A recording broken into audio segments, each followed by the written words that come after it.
आज हम बात करेंगे न्यूक्लियर फिजिक्स के एक और इम्पॉर्टेंट टॉपिक के बारे में जिसका नाम है वैन डी ग्राफ जनरेटर।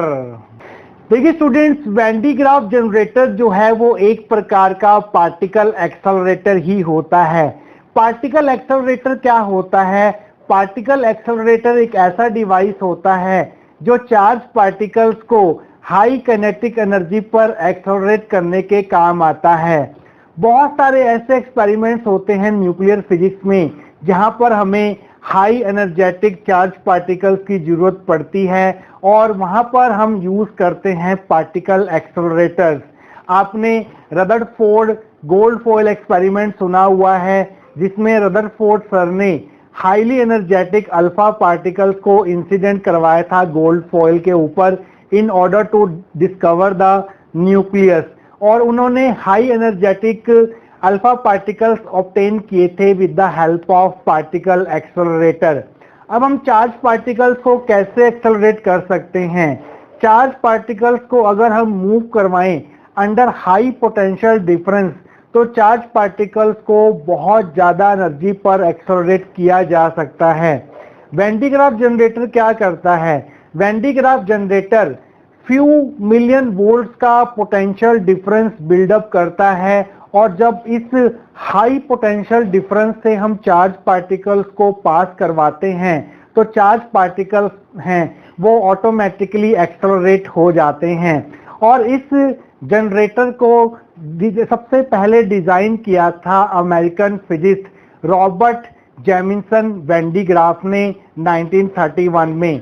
तो स्टूडेंट्स आइए देखते हैं कि अगर ये क्वेश्चन आपको एग्जाम में पूछा जाता है तो आप इसको स्टार्ट कहां से करके आएंगे। आइए अब वो देख लेते हैं। It is a device used for building up extremely high potential difference of the order of few million volts. Van de Graaff generator एक ऐसा डिवाइस होता है जो फ्यू मिलियन वोल्ट्स तक का हाई पोटेंशियल डिफरेंस बड़ी आसानी से बिल्डअप कर सकता है। These high potential differences are used to accelerate ions needed for experiments of nuclear physics. इतना ज्यादा हाई पोटेंशियल डिफरेंस का हम इस्तेमाल करते हैं आयंस को हाई एनर्जी पर एक्सेलरेट करवाने के लिए, और एक्सेलरेटेड आयंस की हमें जरूरत पड़ती है न्यूक्लियर फिजिक्स के एक्सपेरिमेंट्स में to induce artificial nuclear reactions. This device was designed by American physicist Robert Jemison Van de Graaff in 1931।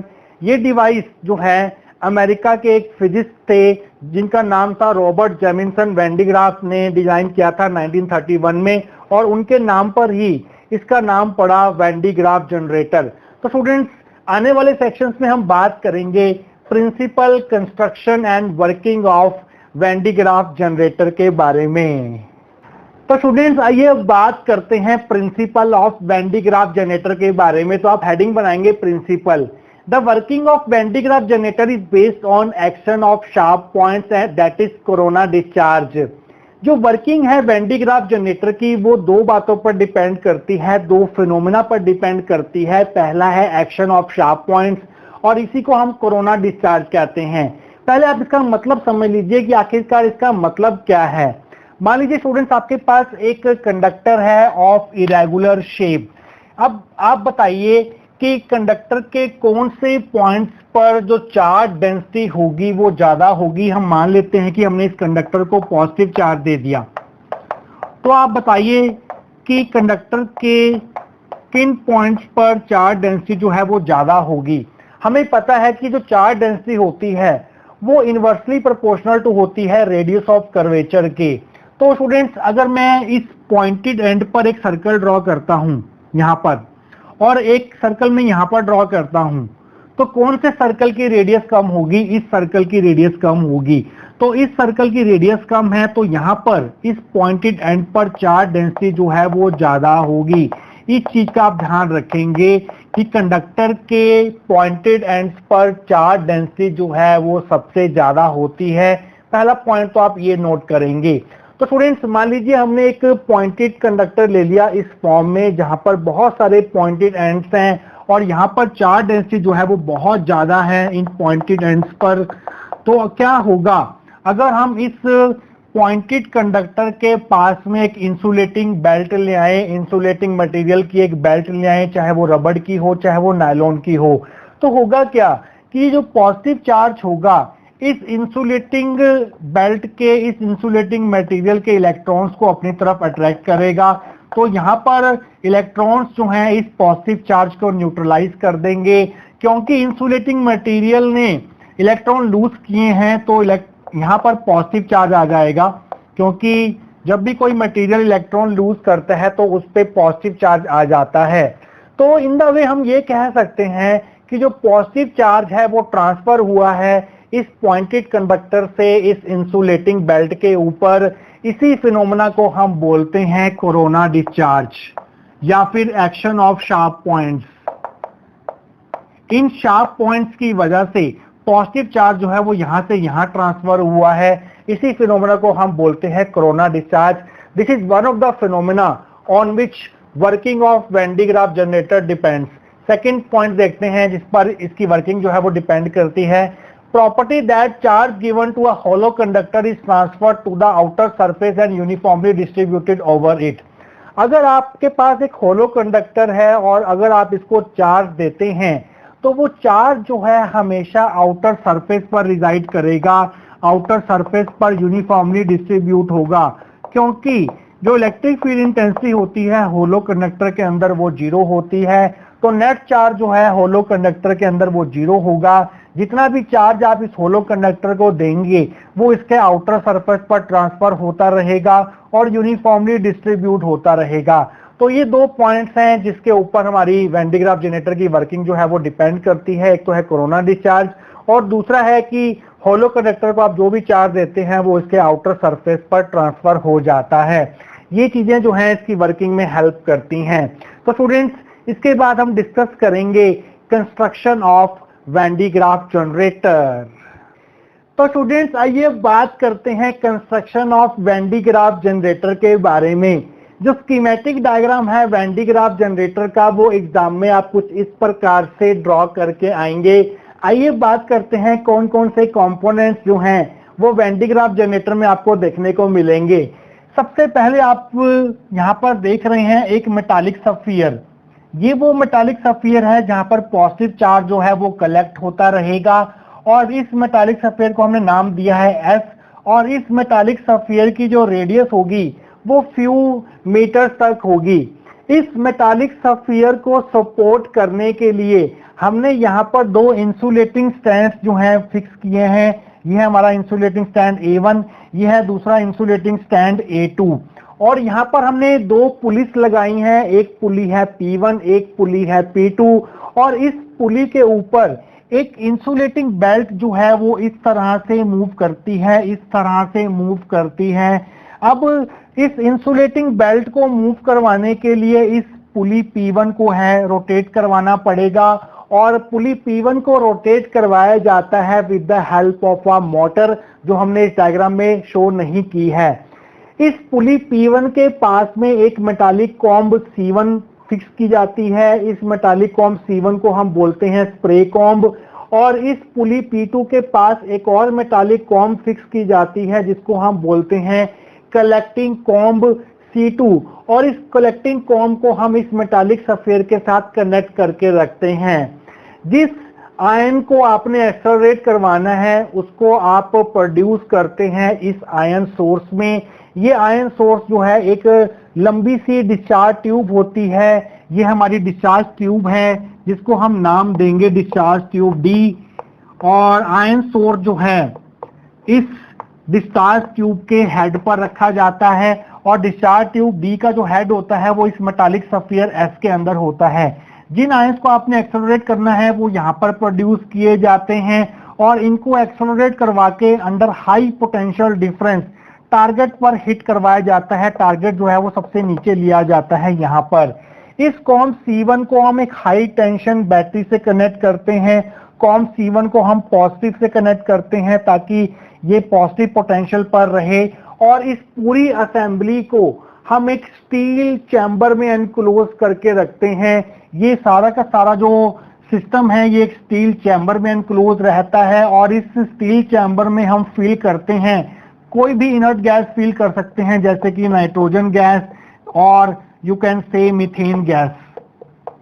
ये स्टील चैम्बर का क्या काम होता है वो भी हम डिस्कस करेंगे इसकी वर्किंग में। तो स्टूडेंट्स, जितना मैंने आपको बताया ऑरली इसकी कंस्ट्रक्शन के बारे में, वही आपको इसके वर्ड्स में लिखना है। तो आप हेडिंग बनाएंगे construction. It consist of a large hollow metallic sphere S of radius equal to few metres mounted on two insulating supporting columns A1 and A2। सबसे पहले आप बात करेंगे इस मेटालिक स्फीयर एस की, और इसकी जो रेडियस होगी वो कुछ मीटर्स तक होगी। काफी बड़ा ये मेटालिक स्फीयर होता है, और इसको सपोर्ट करने के लिए हम दो इंसुलेटिंग स्टैंड्स का सहारा लेते हैं, A1 and A2। A belt of insulating material rubber और nylon is mounted on pulleys P1 and P2। एक इंसुलेटिंग मटेरियल जैसे कि रबर और नायलॉन की बेल्ट को हम इस पुलिस P1 एंड P2 के ऊपर माउंट कर देते हैं, और ये बेल्ट जो है इन पुलिस के ऊपर बहुत ही इजीली रोटेट कर सकती है। The pulley P1 is run by a motor. इस पुली को रोटेट करवाया जाता है, चलाया जाता है एक मोटर की हेल्प से। वो हमने यहाँ पर डायग्राम में नहीं शो किया है। Two sharp combs C1 and C2 are fixed near the police P1 and P2 respectively। यहाँ पर हम दो मेटालिक कॉम्स लगाते हैं, एक होती है C1, एक होती है com C2।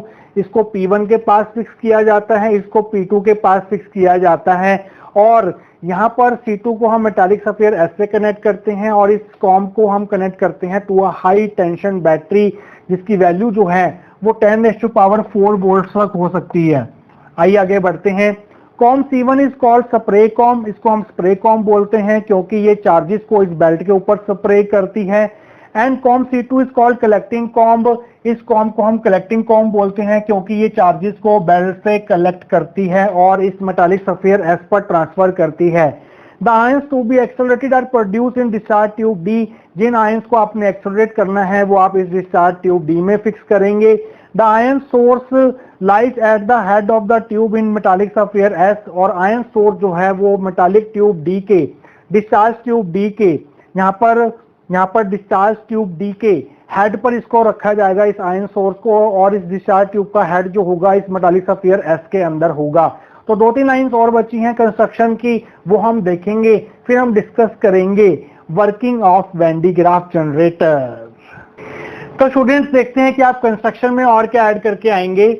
Target T is at the other end of discharge tube T। यहाँ पर टारगेट को फिक्स किया जाएगा जो कि डिस्चार्ज ट्यूब के इस एंड पर होगा, आखिरी एंड पर होगा। The whole assembly is enclosed in a steel chamber filled with nitrogen और methane gas at high pressure. इस पूरे सेटअप को हम एनक्लोज करेंगे एक स्टील चैम्बर के अंदर, और स्टील चैम्बर को फिल किया जाएगा किसी भी इनर्ट गैस से, जैसे कि नाइट्रोजन गैस और मीथेन गैस हाई प्रेशर के ऊपर। तो स्टूडेंट्स, ये तो थी इसकी कंस्ट्रक्शन। तो स्टूडेंट्स, आइए अब बात करते हैं working of Van de Graaff generator के बारे में। देखिए स्टूडेंट्स, इस स्प्रे कॉम C1 को हमने एक हाई टेंशन बैटरी से कनेक्ट किया हुआ है, और ये हाई टेंशन बैटरी जो है इस C1 स्प्रे कॉम को हाई पॉजिटिव पोटेंशियल पर देगी, और वो हाई पॉजिटिव पोटेंशियल होगा 10⁴ volts with respect to earth. यहाँ पर पॉइंटेड एंड्स हैं, और पॉइंटेड एंड्स पर चार्ज डेंसिटी जो है वो बहुत ज्यादा होती है, तो यहाँ पर पॉजिटिव चार्ज डेंसिटी जो है वो बहुत ज्यादा हो जाएगी। यहाँ पर इंसुलेटिंग बेल्ट हमने माउंट की हुई है इन दोनों पुलिस के ऊपर। तो होगा क्या, इन पॉजिटिव चार्ज डेंसिटी के कारण जो कि काफी हाई है, वो इस इंसुलेटिंग बेल्ट के इलेक्ट्रॉन्स को अपनी तरफ अट्रैक्ट करेगी, और वो इलेक्ट्रॉन जो हैं इस पॉजिटिव चार्ज को न्यूट्रलाइज कर देंगे। क्योंकि इंसुलेटिंग बेल्ट ने यहाँ पर इलेक्ट्रॉन लूज किए हैं, तो इस इंसुलेटिंग बेल्ट के ऊपर पॉजिटिव चार्ज आ जाएगा। तो इन अदर वर्ड्स हम ये कह सकते हैं कि ये जो स्प्रे कॉम है वो पॉजिटिव चार्ज को स्प्रे कर रही है टू द इंसुलेटिंग बेल्ट, और इसी फिनोमेना को हम बोलते हैं कोरोना डिस्चार्ज या फिर एक्शन ऑफ शार्प पॉइंट्स। अब ये बेल्ट जो है वो रोटेट कर रही है, पुली P1 जो है वो मोटर के कारण घूम रही होगी, तो बेल्ट जो है वो रोटेट करते हुए इन पॉजिटिव चार्जेस को ऊपर तक लेके जाएगी, और ये पॉजिटिव चार्जेस जो है जब यहाँ पर पहुंचेंगे तो इंडक्शन के कारण यहाँ पर पॉजिटिव है, ये मेटल कॉम्ब है, इसको हम कलेक्टिंग कॉम्ब बोल रहे हैं, तो इंडक्शन के कारण यहाँ पर नेगेटिव चार्ज इंड्यूस हो जाएगा, और इंडक्शन के कारण इस कॉम्ब के फार्दर एंड पर पॉजिटिव चार्ज इंड्यूस हो जाएगा। ये नेगेटिव पॉजिटिव जो है वो आपस में न्यूट्रलाइज कर जाएंगे, जबकि ये फार्दर एंड पर जो पॉजिटिव चार्ज इंड्यूस हुए हैं, क्योंकि ये कलेक्टिंग कॉम जो है इस मेटालिक सफियर से कनेक्ट है और मेटालिक सफियर को जो भी हम चार्ज ट्रांसफर करते हैं वो इसके आउटर सरफेस पर आ जाता है, तो ये पॉजिटिव चार्ज जो है वो साथ के साथ इस मेटालिक सफियर के आउटर सरफेस पर आ जाएगा। ये बेल्ट जो है पॉजिटिव नेगेटिव चार्जेस जो है वो न्यूट्रलाइज हो गई हैं, बेल्ट जो है वो न्यूट्रल हो गई है, फिर घूमते घूमते वो वापस यहाँ पर आएगी, यहाँ से फिर पॉजिटिव चार्ज कलेक्ट करेगी, फिर ये कलेक्टिंग को पॉजिटिव चार्जेस को कलेक्ट करके आउटर सरफेस पर मेटालिक सफियर के ट्रांसफर करेगी और ये काम चलता रहेगा और यहाँ पर चार्जेस जो है पॉजिटिव चार्जेस जो है वो एक्यूमुलेट होते रहेंगे। पॉजिटिव चार्जेस एक्यूमुलेट होने का मतलब यह है कि चार्जेस बढ़ते जा रहे हैं और मेटालिक सफियर के मेटालिक कंडक्टर का जो पोटेंशियल होता है वो चार्ज के डायरेक्टली प्रोपोर्शनल टू होता है। अगर चार्ज क्यू बढ़ता जाएगा तो पोटेंशियल बढ़ता जाएगा, तो अल्टीमेटली आपको जो पोटेंशियल है इस मेटालिक सफियर का वो लगातार बढ़ता जाएगा, of the order of few million volts हो जाएगा। तो यहाँ पर पोटेंशियल ज्यादा है और नीचे पोटेंशियल कम है क्योंकि हमने अर्थ पे कनेक्ट किया हुआ है। तो आयंस जो हैं वो हाई पोटेंशियल डिफरेंस के कारण एक्सेलरेट हो जाते हैं और बहुत ही हाई वेलोसिटी के साथ, बहुत ही ज्यादा काइनेटिक एनर्जी के साथ इस टारगेट टी को स्ट्राइक करते हैं, जिससे हमारी जो न्यूक्लियर रिएक्शंस हैं आर्टिफिशियल वो इंड्यूस होती हैं। तो स्टूडेंट्स इस पूरी असेंबली को हम स्टील चैम्बर में क्यों एनक्लोज करते हैं? यहाँ पर पॉजिटिव पोटेंशियल बढ़ता जा रहा है, बढ़ता जा रहा है। यहाँ पर क्या होगा, अगर यहाँ पर हम स्टील चैम्बर ना लगाते, यहाँ पर एयर होती उस केस में, तो एयर की जो ब्रेकडाउन वोल्टेज होती है वो होती है 10⁻⁶ वोल्ट पर मीटर। तो जब इतना ज्यादा पॉजिटिव पोटेंशियल हो जाता है यहाँ पर 10⁻⁶ वोल्ट पर मीटर, तो इसके आसपास की एयर का ब्रेकडाउन हो जाता, एयर आयनाइज हो जाती, तो यहाँ पर लीकेज ऑफ चार्जेस जो है वो स्टार्ट हो जाती, जिससे आपका हाई पोटेंशियल डिफरेंस जो है वो बिल्डअप नहीं हो पाता। तो एयर के ब्रेकडाउन को रोकने के लिए यहाँ पर हम इस पूरी असेंबली को एनक्लोज कर देते हैं एक स्टील चैम्बर के अंदर और इसको फिल कर देते हैं इनर्ट गैसेस से, और फिर हम जितना मर्जी यहाँ पर पोटेंशियल डिफरेंस जो है वो जनरेट कर सकते हैं, बिल्डअप कर सकते हैं with the help of when D Graaff generator. तो स्टूडेंट्स आइए देखते हैं कि वर्किंग की थ्योरी में आप क्या लिखेंगे। तो आप हेडिंग बनाएंगे working. The spray cone C1 is given positive potential of the order of 10⁻⁴ volts with respect to earth।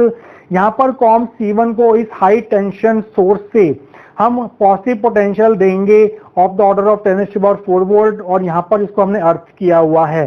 Due to discharging action of sharp points, a positive charge electric wind is set up which sprays positive charge on the belt.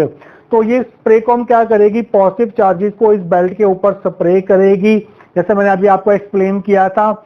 As the belt moves and reaches the comb C2, a negative charge is induced on the sharp ends of collecting comb C2 and an equal positive charge is induced on the farther end of C2। Belt जो है rotate करते हुए ऊपर जाएगी और यहाँ पर positive charges पहुंचेंगे, जिसकी वजह से इंडक्शन के कारण यहाँ पर नेगेटिव चार्ज इंड्यूस हो जाएगा, यहाँ पर इक्वल पॉजिटिव चार्ज इंड्यूस हो जाएगा कलेक्टिंग कॉम्ब के इस साइड पर, और ये पॉजिटिव नेगेटिव जो है आपस में न्यूट्रलाइज कर देंगे और ये पॉजिटिव चार्ज जो है इस मेटालिक सफियर पर ट्रांसफर हो जाएगा साथ के साथ। तो इतना लिखने के बाद वर्किंग में आप और क्या ऐड करके आएंगे वो हम देखेंगे नेक्स्ट सेक्शन के अंदर। तो स्टूडेंट्स आइए देखते हैं कि वर्किंग में आप और क्या ऐड करके आएंगे। This positive charge shift immediately to the outer surface of metallic sphere S. जो यहाँ पर फार्दर एंड ऑफ C2 पर जो पॉजिटिव चार्ज इंड्यूस हुआ था वो साथ के साथ इसी मेटालिक सफियर एस के आउटर सरफेस पर ट्रांसफर हो जाएगा, क्योंकि ये कॉम जो है इससे कनेक्टेड है। The अनचार्ज belt returns down the collect positive charge from C1 which in turn collected by C2। This process is repeated again and again. In positive negative charges ने एक दूसरे को न्यूट्रलाइज कर दिया था, तो ये अनचार्ज बेल्ट जो है वो नीचे आएगी और वापस से C1 से पॉजिटिव चार्ज कलेक्ट करेगी, और ये पॉजिटिव चार्ज जो है दोबारा से C2 के द्वारा कलेक्ट किया जाएगा और वो चार्ज जो है यहाँ पर ट्रांसफर हो जाएगा। ये प्रोसेस चलती रहेगी और इस मेटालिक सफियर एस के ऊपर पॉजिटिव चार्ज जो है वो एक्यूमुलेट होता रहेगा with the passage of time. Capacitance of spherical conductor is, जो स्फेरिकल कंडक्टर की कैपेसिटेंस होती है वो रेडियस पर डिपेंड करती है और वो होती है 4πε0r। V होता है Q/c, तो यहाँ पर V हो जाएगा Q/4πε0r। 4πε0r जो है वो कांस्टेंट है, तो मींस V जो है वो Q पर डिपेंड कर रहा है।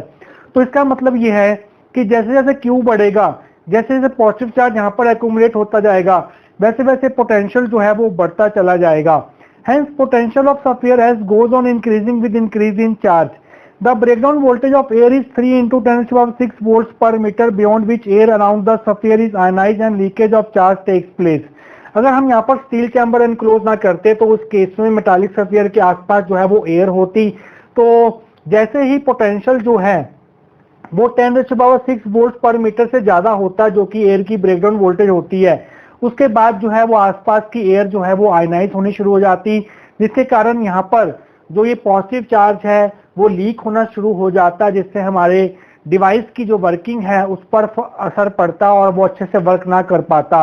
इसी चीज को रोकने के लिए, इसी लीकेज ऑफ चार्ज को रोकने के लिए हम पूरी असेंबली को एनक्लोज करते हैं एक स्टील चैम्बर में। तो 2-3 लाइन्स और बची हैं वर्किंग में, वो हम देखेंगे नेक्स्ट सेक्शन में, और साथ के साथ डिस्कस करेंगे limitations of Van de Graaff generator. तो स्टूडेंट्स आइए देखते हैं कि वर्किंग में आप और क्या ऐड करके आएंगे। This leakage is minimized by enclosing the assembly in a chamber filled with nitrogen और मीथेन एट हाई प्रेशर। तो अगर आपने लीकेज ऑफ चार्ज को रोकना है तो आपको इस असेंबली को एक स्टील चैम्बर के अंदर रखना होगा और उस स्टील चैम्बर को फिल करना होगा इनर्ट गैस से, लाइक नाइट्रोजन और मीथेन गैस, वो भी हाई प्रेशर के साथ। Projectiles like protons, neutrons, etc. are generated in the discharge tube D and are accelerated in the downward direction along with the length of the tube. Projectiles means charged particles, जिनको आपने accelerate करवाना है वो यहाँ पर produce किए जाएंगे ion source में।